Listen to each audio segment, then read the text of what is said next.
Baik yang sekarang menjalani isolasi mandiri, karantina, penyintas, atau yang sudah berbagi menjadi donor plasma konvalesen. Senin sampai Sabtu jam setengah 9 pagi dan setengah 5 sore. Mau berbagi cerita autis juga, hubungi di WhatsApp di 0811 309 1009.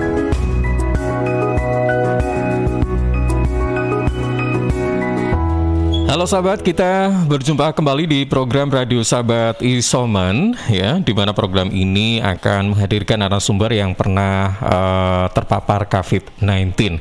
Dan yang kita harapkan dari apa yang nanti akan dituturkan oleh narasumber ini adalah bagaimana beliau ini berjuang, ya, pada saat terpapar, kemudian pada saat melakukan isolasi mandiri, dan sampai sembuh dan bisa beraktivitas kembali. Tentunya ada banyak hal yang bisa kita petik ataupun hikmah yang bisa kita petik dari apa yang akan beliau sampaikan ini. Baik, saat ini kita sudah bersama dengan Ibu Nurfi Laili atau Ibu Opi dipanggil begitu, dan beliau ini aktif sebagai dosen. Nanti kita akan kenalan lebih dekat, ya. Baik, Assalamualaikum, selamat pagi Ibu Opi. Waalaikumsalam, selamat pagi. Selamat pagi Bu Opi, apa kabar pagi hari ini? Alhamdulillah sehat Mas. Sehat ya. Nah ini kalau boleh diceritakan sebelum kita ke COVID-19, mungkin ingin perkenalan dulu nih, Ibu Opi ini sebenarnya dosen di mana begitu? Oke, baik. Assalamualaikum warahmatullahi wabarakatuh. Selamat pagi rekan-rekan sekalian. Perkenalkan, nama saya Nurfi Laili. Saat ini saya berprofesi sebagai dosen di Universitas Muhammadiyah Sidoarjo. Panggilan Opi itu sebenarnya panggilan dari keluarga, ya. Jadi sama bapak saya itu biasanya manggilnya Ovi kalau di rumah emang. Karena adik saya tuh panggilannya Osi. Jadi gitu. kami dua bersaudara, Opi dan Osi. Tapi tidak keberatan kan kalau saya panggil Ibu Opi? Nggak apa-apa ya? Monggo, kayaknya lebih enak pronounce-nya gitu loh, Ibu Opi gitu kan. Baik. Oke, Ibu Opi. Nah, saya ingin tahu nih, Ibu ini termasuk salah satu penyintas dan tentunya ketika terpapar COVID-19 ini, bagaimana perasaan Ibu pada saat itu dan kapan pada saat terpapar itu? Silakan. Oke. Saya itu sebelumnya mulai kerasa gejala itu di 31 Agustus ya.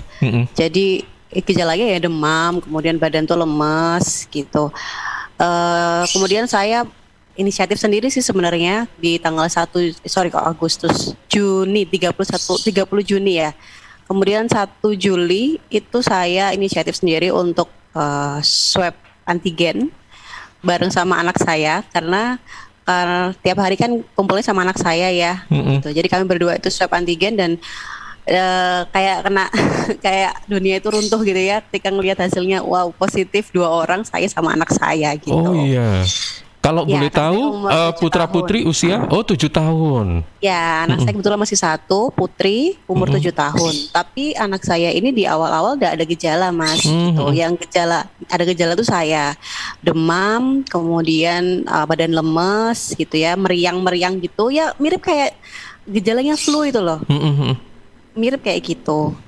Cuman itu berlangsungnya 2 hari sebelumnya. Terus akhirnya saya inisiatif di tanggal 1 Juli itu saya swab antigen.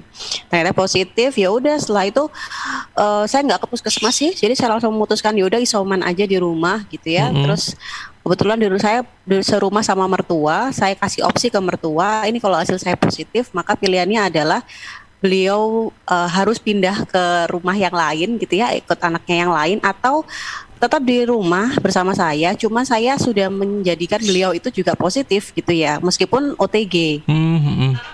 Jadi tetap perlakuannya seperti kita melakukan isolasi di rumah. Jadi semua peralatan makan sendiri gitu ya, pakai masker 24 jam bahkan saat tidur gitu. Jadi saya berikan beliau pilihan seperti itu. Ternyata beliau memilih ya sudah di rumah. Jadi ya saya anggap beliau juga positif tapi OTG, karena memang sampai dengan saya berakhir isoman, mertua saya ini usia 63 tahun, alhamdulillah tidak ada gejala apa-apa gitu. Waduh, ini luar biasa. Iya, cuman itu tadi prokesnya ketat, Mas. Jadi masker 24 jam nggak boleh lepas gitu ya. Lepas hanya saat makan pun juga peralatan makan itu sudah kami pisahkan masing-masing. Setiap orang punya peralatan masing-masing, nggak boleh bercampur.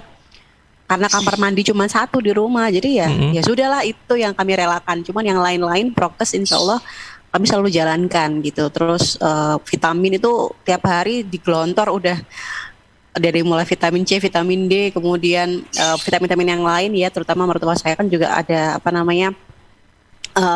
pada komorbid juga, jadi obatnya tuh sebenarnya ya udah minum obat seperti yang disarankan dokter gitu. Setiap pagi jangan lupa selama isoman itu caring ya, kalau istilahnya orang Jawa caring gitu ya. Itu wajib. Anak saya ya sambil baca buku, sambil ngobrol sama di depan rumah, karena saya nggak ada tempat di rumah untuk caring yang nggak kelihatan orang ya. Jadi di depan rumah gitu. Soalnya kalau kebetulan kemarin tuh waktu isoman itu satu gang saya itu ada empat kakak yang barengan isoman, dan alhamdulillah selesainya pun juga bersama-sama gitu loh. Dan semuanya sudah sembuh semua gitu ya, Bu Olpi ya? Sembuh semua, iya. Jadi kebetulan saya ini kalau di rumah, satu rumah nih sama suami saya juga. Untuk suaminya? Iya, suami saya juga positif sama. Oh iya, oke. Tapi isoman juga, jadi kami berempat ini isoman full 1 bulan. 1 bulan di rumah untuk isoman, Mas. Baik. Jadi nguplek orang itu aja. Bu Olpi, dari ketiga anggota keluarga yang positif, Ibu Olpi, suami dan putrinya. Nah, ini yang paling parah kira-kira siapa dan bagaimana penanganannya pada saat itu? Oke, yang paling parah ini suami saya nih. Karena memang suami saya ini punya asma ya sebelumnya. Jadi dia memang dari kecil itu sensitif tentang pernafasan ya, sistem pernafasannya ya. Jadi ketika kena begini dia yang paling parah, dan plus suami saya ini beliau belum vaksin kebetulan. Gitu. Saya sama mertua saya ini udah vaksin 2 dosis ya, Mas. Sudah lengkap 2 dosis gitu ya. Tapi ya qadarullah ternyata masih harus kena positif ya. Sudah, cuman perbedaan nyata yang kelihatan itu keparahannya itu suami saya yang paling parah gitu. Selain karena beliau juga punya asma sebelumnya ya. Paling parah. Terus parahnya seperti apa sih kondisinya? Di 3 hari pertama itu panasnya, demamnya itu sampai 39, 40 gitu ya. Jadi kalau diajak ngomong itu kayak orang melayang gitu loh, kayak nggak ngeh ngomong apa. Nggak fokus gitu ya. Nggak fokus. Terus makannya ini sulit. Beliau ini nggak mau makannya. Tapi alhamdulillahnya mau minum air ya, air putih, teh panas, manis gitu tuh masih mau gitu. Jadi digelontor air putih, gelontor teh manis panas itu biasanya. Tapi 3 hari sampai 5 hari pertama tuh sulit sekali makannya. Paling cuma saat berapa sendok ya, nggak sampai 5 sendok lah sekali makan, Mas gitu. Itu pun yang bisa masuk tuh yang kuah-kuah gitu kan, kuah-kuah panas gitu ya. Tapi alhamdulillah kan di gang saya, di rumah saya ini ada guyupan PKK gitu ya. Jadi menyediakan makanan untuk tetangga-tetangga yang isoman kemarin itu. Jadi sudah disiapkan di seminggu pertama itu makanan-makanan matang gitu yang berkuah gitu. Jadi alhamdulillah dapat banyak dukungan dari keluarga, dari tetangga juga untuk makanan setiap hari gitu.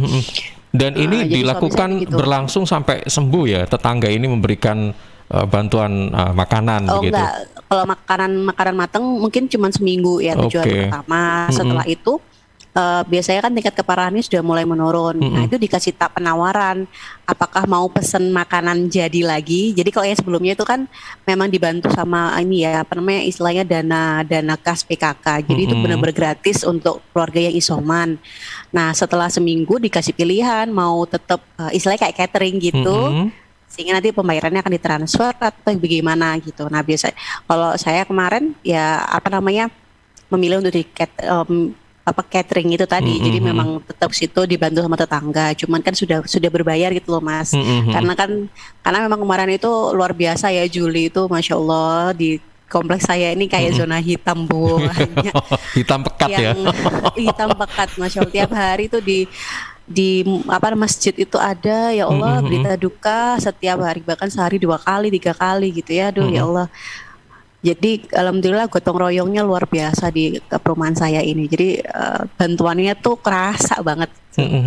Oke, Bu Olpi, nah ini saya juga pengen tahu nih ya, ketika melakukan isolasi mandiri, di mana Bu Olpi saya yakin pasti juga mengurus suami dan anaknya kan, gitu loh. Dalam kondisi Iya, betul. sakit juga mengurus itu. Nah, ini gimana mengatur waktunya? Kemudian Bu Olpi sendiri yang sakit, atau karena mungkin Bu Olpi tidak terlalu berat gejalanya sehingga bisa beraktivitas di dalam rumah begitu, atau bagaimana pada Iya, saat itu? alhamdulillah saya sih kondisinya nggak terlalu parah ya. Jadi yang apa namanya parah itu emang di 5 hari pertama sih sampai 7 hari. Jadi saya itu anosmia sampai 7 hari. Tapi untuk demam itu nggak sampai 5 hari sih, 3 hari setelah setelah saya tahu tuh 3 hari kemudian saya parastamol, kemudian Mm-mm. melakukan beberapa yang disarankan untuk apa COVID ya, misalnya kayak teknik proning karena saya batuk ya, memang Mhm. batuk-batuk mana teknik proning, kemudian apa tuh diuap itu pakai minyak kayu putih sama air panas sama sirih, itu juga apa namanya berguna banget buat saya. Mhm. Jadi paling 5 hari itu saya gejalanya udah banyak menurun gitu, Mhm. sehingga saya bisa membantu yang lain. Dan Oke. memang nggak apa namanya nggak separah suami saya, jadi saya bisa lah ngurusin anak saya, masih bisa bikinin makan anak saya, masih apa namanya setelah 5 hari itu setiap sore itu saya senam di dalam rumah sama anak saya gitu ya, kan Mhm. di YouTube banyak ya senam-senam atau ngedance gitu sama anak Mhm. saya. Itu saya lakukan setiap sore setelah setelah gejala saya menurun ya, setelah 5 hari sampai 7 hari itu saya sudah mulai membaik gejalanya, jadi nggak apa namanya nggak terlalu parah. Tapi Mhm. suami saya sampai ke 10 hari masih masih begitu. Cuman batuk ya, batuk itu sampai sebulan Mas baru Oh ya. kelar. Heeh. Iya, baru Oke. sebulan kok kelar batuknya. Tapi Mhm. ya nggak apa namanya itu nggak parah kayak awal-awal COVID ya, Mhm. awal-awal Mhm. terkena gejalanya itu. Jadi nggak parah. Awal-awal tuh sampai nggak bisa apa batuknya tuh kayak mau muntah gitu loh, Mhm. saking apa ya Ngekel gitu ya ngikilnya, istilahnya ya. ngekel gitu batuknya kan, saya pengen muntah sampai kepala pusing gitu ya. Mhm. Tapi setelah itu ya tetap batuk, tapi dan itu baru berakhir 1 bulan. Bahkan sekarang kalau misalnya agak sensitif ya, kalau kena debu atau kena asap itu ya gampang batuk. Efeknya sih Mhm. sekarang ada sih long COVID-nya. Long COVID-nya baik. Tapi kalau untuk putrinya sepertinya nggak ada masalah apa-apa ya. Anak saya demam cuma Heeh. 3 hari aja. Abis itu tuh karena dia memang ada batuk ya, maksudnya ada alergi makanan juga. Jadi kayak misalnya dia makan coklat, makan manis-manis terlalu banyak gitu tuh dia batuk. Jadi Mhm. saya masih bingung membedakan antara dia karena alergi makanannya atau karena COVID-nya untuk batuknya. Tapi Mhm. setiap kali dia batuk sekarang ya sudah langsung apa namanya obat batuk, atau kalau enggak tiap pagi itu saya masih minum ini ya ekstrak teh hijau itu ya sama Mhm. anak saya.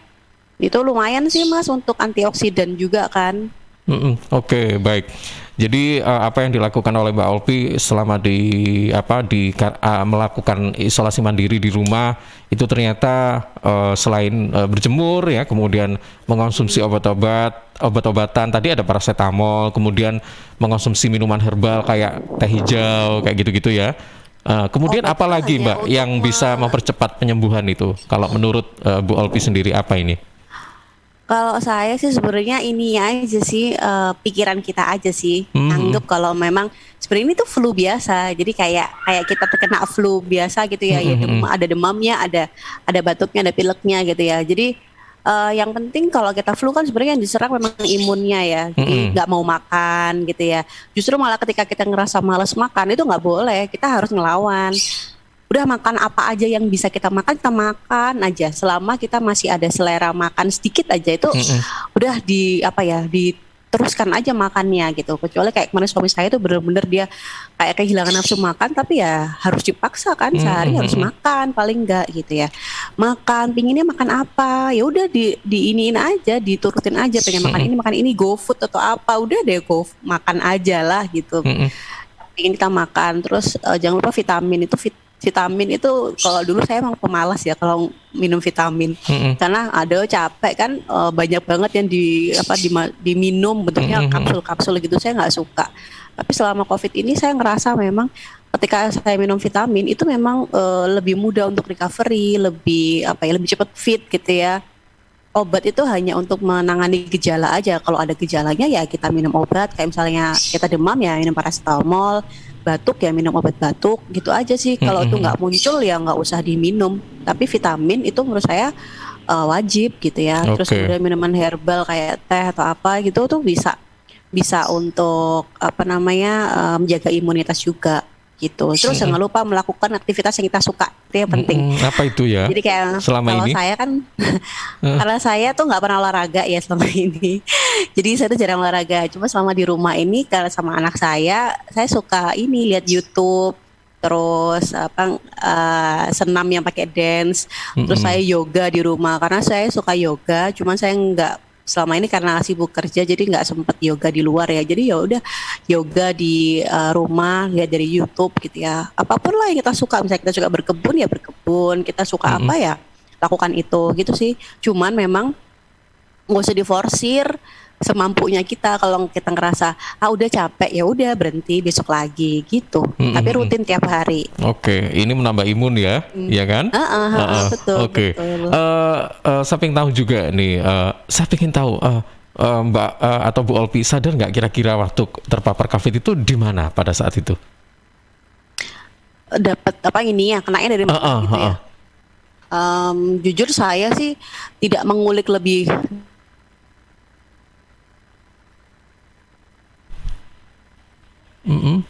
Suaranya terputus, Bu Olpi. Bu Olpi, ke-mute. Halo, iya Bu Olpi, voice-nya ke-mute. Ya itu Waktu terpapar sadar nggak di mana waktu itu?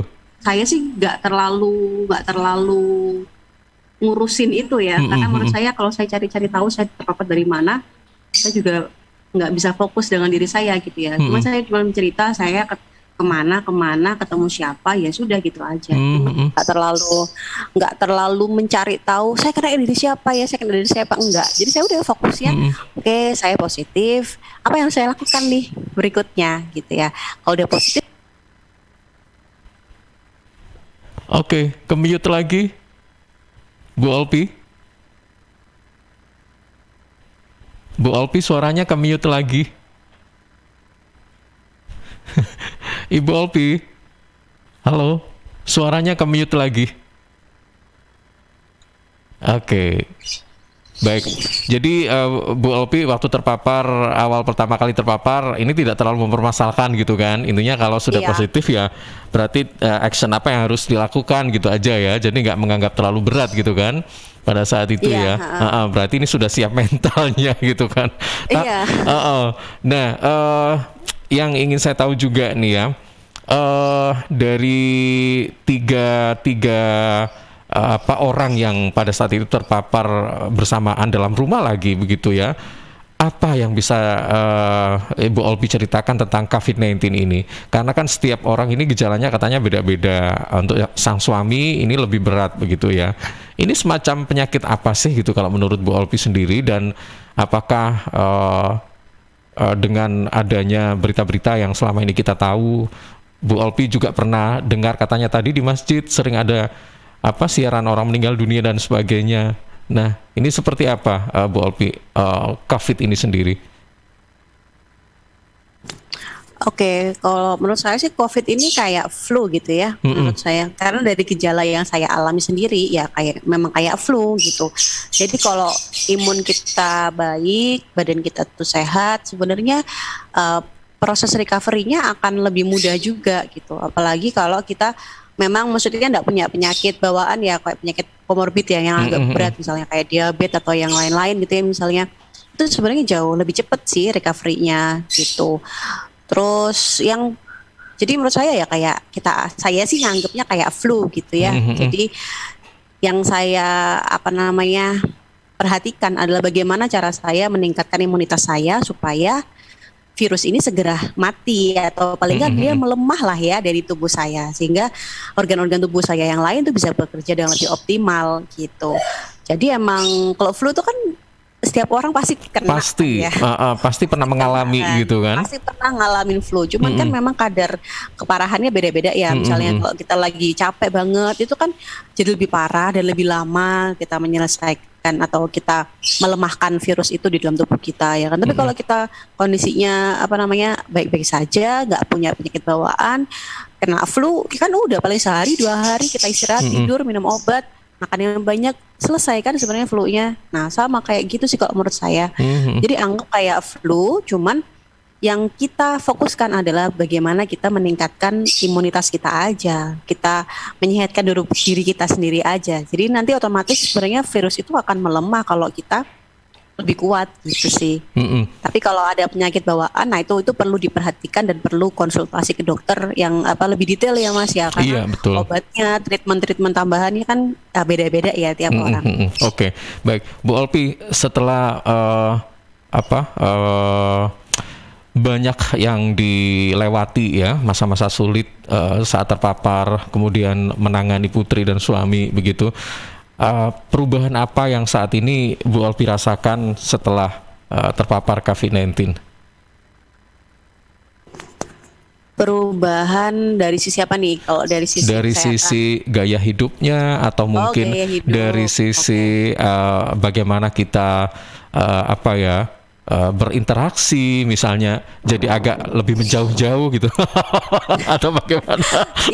Iya gimana? Iya benar-benar. Itu emang kalau saya pernah cerita di sosmed saya gitu ya. Emang isoman 30 hari nguplek sama keluarga itu jadi titik turning point lah ya istilahnya di keluarga kami, karena biasanya saya sama suami ini hobi kerja ya. Hobi kerja, jadi kami gampang sekali misalkan terima kerjaan di luar kota gitu ya, sehingga nitipin anak ke bapak ibu, ke mertua gitu ya. Jadi ketika kami mengalami ini tuh kami ngerasa bahwa ya Allah dikasih kesempatan untuk bisa nemenin anak gitu ya, 24 jam sehari, 7 hari seminggu ya kan, 30 hari sebulan full bareng sama anak gitu, sama suami. Jadi ya kalau dari kualitas relasi hubungannya jauh lebih meningkat gitu ya, antara hubungan anak ke orang tua, dengan suami, dengan mertua juga, jadi lebih mudah ngobrolnya gitu ya. Terus yang berikutnya juga ada perubahan gaya hidup sih. Kayak biasanya saya nggak pernah olahraga, kan saya cerita ya, saya tuh nggak suka olahraga, sehingga saya tuh males kalau olahraga gitu. Meskipun sebenarnya saya punya bukan kesukaan ya, preferensi gitu ya, minat saya tuh ada ke yoga gitu ya, tapi tuh nggak terlalu saya lakuin terus menerus gitu ya. Tapi begitu saya dikasih nikmat sakit begini, saya jadi ngerasa bahwa saya punya waktu lebih banyak untuk bisa memperbaiki kualitas hidup gitu ya. Yang tadinya nggak pernah minum vitamin, ya mau nggak mau minum vitamin. Terus kemudian nggak pernah olahraga, ya akhirnya harus olahraga. Karena kalau saya nggak olahraga, anak saya juga nggak olahraga kan. Anak saya nggak ada habit untuk olahraga juga gitu. Jadi ya olahraga yang saya senengin aja. Saya suka yoga, saya suka ngedance sama anak saya, ya udah ngedance aja lewat YouTube untuk gantiin senam misalnya gitu, olahraga senam. Ya gitu aja sih Mas. Oke, jadi better lah sekarang, lebih diperhatikan lagi ya dari sisi kesehatan dan sebagainya gitu kan. Betul. Oke. Betul. Baik, Bu Olpi, kesembuhan putri Bu Olpi dan suami ini tentunya kan bisa jadi karena ada beberapa pihak yang ikut membantu ya. Kalau boleh tahu nih, Ibu Olpi mau berterima kasih pada siapa atas semua ini? Oke, baik, 30 hari isolasi mandiri di rumah, nggak bisa kemana-mana, itu memang kalau kita lihat adalah hal yang sulit ya. Tapi ternyata 30 hari di rumah bersama keluarga, nggak boleh kemana-mana, itu bisa dilalui juga karena banyak dukungan dari, pertama, tetangga-tetangga yang ada di lingkungan rumah kami gitu ya. Luar biasa beliau-beliau dukungannya, baik secara moral maupun secara materi. Itu kan setiap hari ada kiriman makanan gitu ya di rumah kami untuk kami sekeluarga. Kemudian juga keluarga saya, keluarga suami saya gitu ya, bapak ibu saya yang tiap hari tuh ada aja yang ngirimin apa namanya jamu, apa jamu empon-empon itu setiap hari, 2 hari sekali sih, 2 hari sekali itu ibu saya selalu ngirimin ke rumah yang bentuknya udah tinggal diminum aja, tinggal diangetin gitu. Jadi bapak ibu saya, terus keluarga dari suami saya juga yang ada dukungan moral karena punya teman dokter gitu ya di rumah sakit RSCG Mursari, jadi selalu dikirimin obat, dipantau kesehatan kami itu. Kami juga berterima kasih banyak atas dukungan dari keluarga, kemudian juga dari teman-teman kantor saya, kantornya suami gitu, yang tiap hari itu ada aja yang ngirimin makanan, apa namanya, jajan-jajan, masya Allah, wes pokoknya tuh luar biasa kok beliau-beliau ini semuanya, sama bapak-bapak Gojek itu. Iya.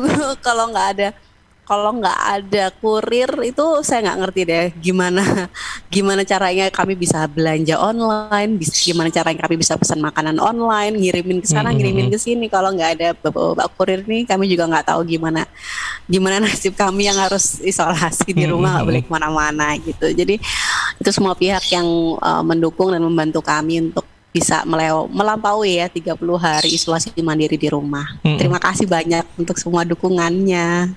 Oke, baik. Nah, sekarang kira-kira pesan-pesan apa atau saran apa yang bisa kita dapatkan dari cerita yang sudah atau peristiwa-peristiwa sudah dialami oleh Bu Olpi, suami dan juga putrinya, agar kita bisa setidaknya bisa meneladani atau bisa jadi ada cermin begitu ya dengan peristiwa atau apa yang sudah terjadi. Kira-kira apa ini yang bisa disampaikan? Oke, yang bisa kita ambil ya sebenarnya kalau dari peristiwa ya isoman sih sebenarnya menurut saya ya, kesehatan itu utama ya kalau menurut saya. Kesehatan itu yang paling utama dengan kondisi saat ini. Jadi ya yuk bareng-bareng kita jaga kesehatan kita masing-masing gitu ya, karena virus COVID itu ada gitu ya, tapi tidak perlu menjadi momok gitu ya. Yang penting itu tetap prokesnya dijaga, jadi pakai masker, terus jaga kebersihan diri sendiri juga dan lingkungan gitu ya.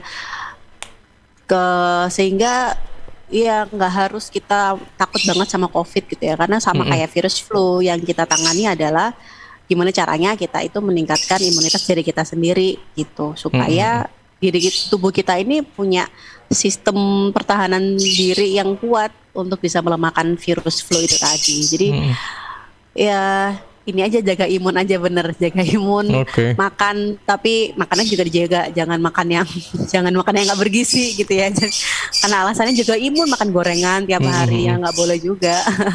Baik. Jadi belajar bareng-bareng. Oke, baik Bu Olpi, terima kasih sekali sudah meluangkan waktunya dan sudah bercerita buat kita semuanya. Mudah-mudahan ini jadi sesuatu yang bermanfaat ya untuk sahabat-sahabat kita yang mungkin saat ini sedang sakit atau sedang melakukan isolasi mandiri.